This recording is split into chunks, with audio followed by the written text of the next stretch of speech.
So sad to hear about the passing of the great vocalist Keely Smith at a still young at heart, 89. A little recalled fact about her was that she was the first singer to make an entire album of Beatles'. In mid-1964 she recorded and released an album called Keely Smith Sings the John Lennon-Paul McCartney Songbook.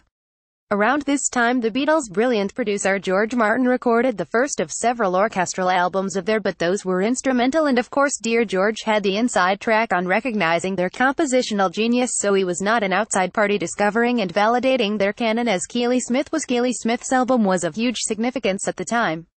While a few British pop singers had recorded covers of their as singles in 1963 and 1964, as had the savvy American singer Del Shannon at the time of Smith's album, no artist had yet connected the dots that they were writers worthy of being interpreted in an album dedicated solely to their writing craft.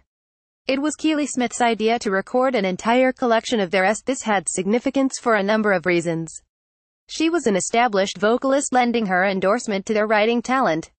She was an acclaimed jazz singer at a time when most, though not all, jazz purists were turning their noses up at pop and what was considered the inferior quality compared to the art of jazz of the Beatles' compositions. And she was not an infatuated teeny-bopper singer. She was an accomplished 32-year-old star, lending her valuable imprimatur of the Beatles to older generations.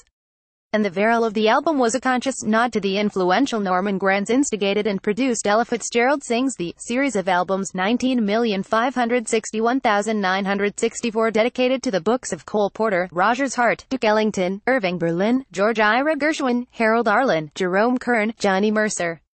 By evoking those 8 classic albums, Smith was way ahead of the crowd in understanding that even in their early Lennon and McCartney were rapidly approaching the quality of the pioneers of the great American songbook. Smith's decision to record the album and the brilliant jazz, swing and torch interpretations she placed on the was the starting point for serious eons from Leonard Bernstein onwards, recognizing the nascent genius in the Beatles' writing.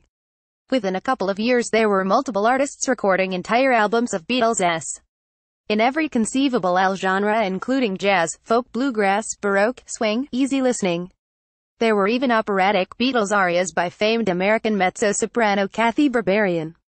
But the delightful Keely Smith was the prescient talent who understood it first. Her album contained 12 swingin' interpretations of early written by Lennon McCartney: I Want to Hold Your Hand, Please Please Me, A Hard Day's Night, Can't Buy Me Love, She Loves You, If I Fell, All My Loving, Do You Want to Know a Secret, A World Without Love. And on 2s she became the first singer to invert the gender of Beatles lyrics with her stylings and I Love Him and This Girl.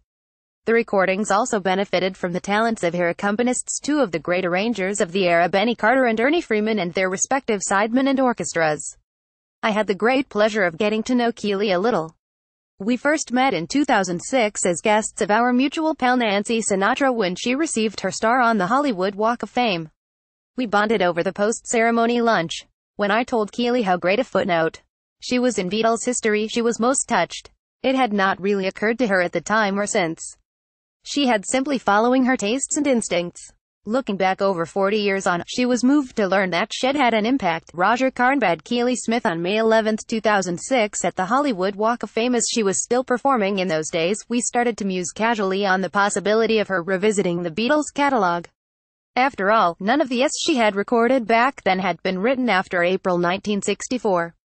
So we talked about her covering that spanned the Beatles' creative output from 1965 up to 1970.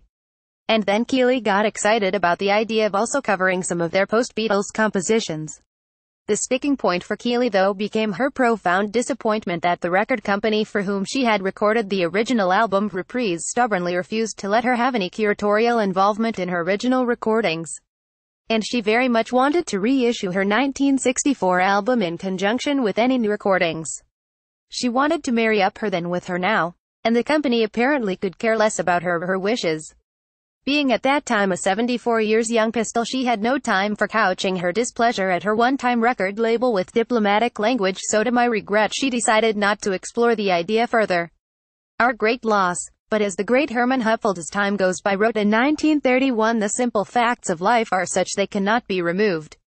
Keely Smith delighted lovers for decades. And by her outstanding good taste and prescience she foreshadowed and helped lead the worldwide enduring appreciation for Lennon and McCartney as great writers, while most critics and Ians were still thinking they were a flash in the pan. For that outstanding achievement I will always think of her fondly as this girl. Download.